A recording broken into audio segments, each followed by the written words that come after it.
And finally is the sign of the manifestation of the Son. That's what you call the rapture, the second coming of Jesus Christ. Matthew 24, 29 to 31. I'm rounding up. Immediately after the tribulation of those days shall the sun be darkened, the moon shall no longer give her light, the stars shall fall from heaven, and the powers of the heaven shall be shaken. Go further. And then shall appear the sign of the Son of Man in heaven.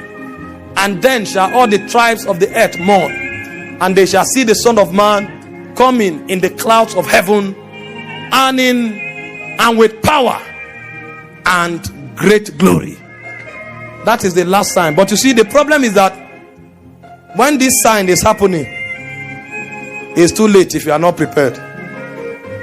You better be prepared before this sign, because this one is the one that happens like a thief at night. If you understand the first four signs and you guard yourself, then this sign cannot take you unawares. The question tonight is, number one,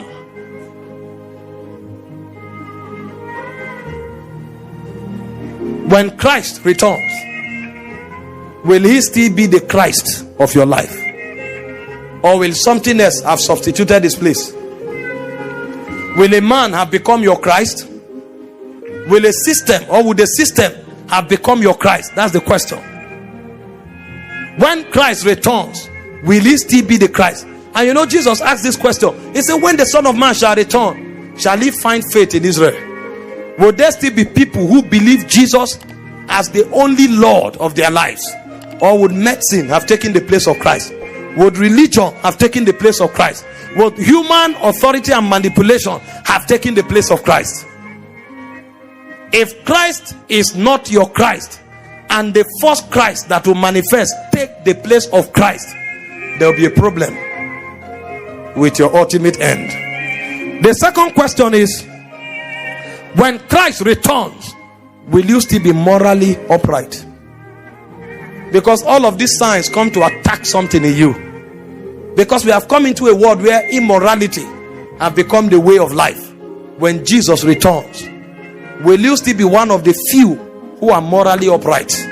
Or would you have been caught in the web of delusion, or amongst those who have believed the lie and living like slaves of immorality?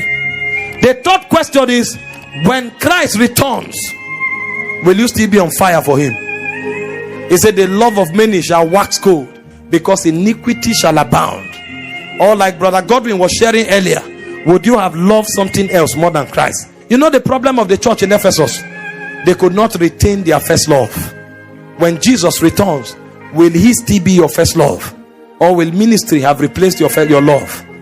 Will business have replaced your love?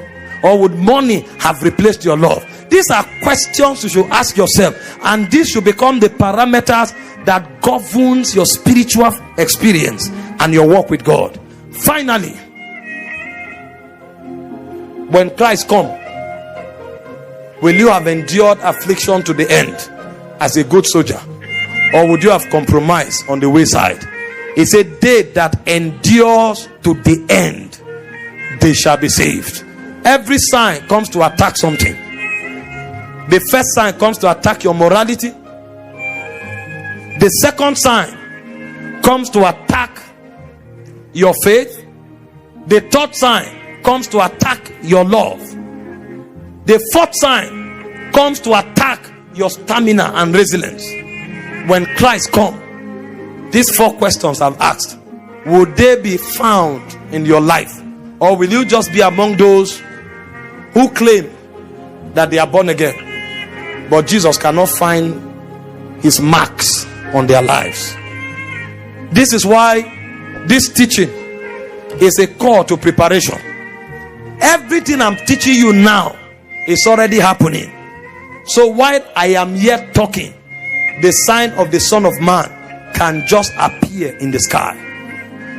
While I am yet talking, things can just begin to happen, because everything I've shared from scripture is already happening, and they are happening at the highest propensities and intensities. You can just sleep and wake up to discover that there was a trumpet at night while you were sleeping. May you not miss out when Christ comes.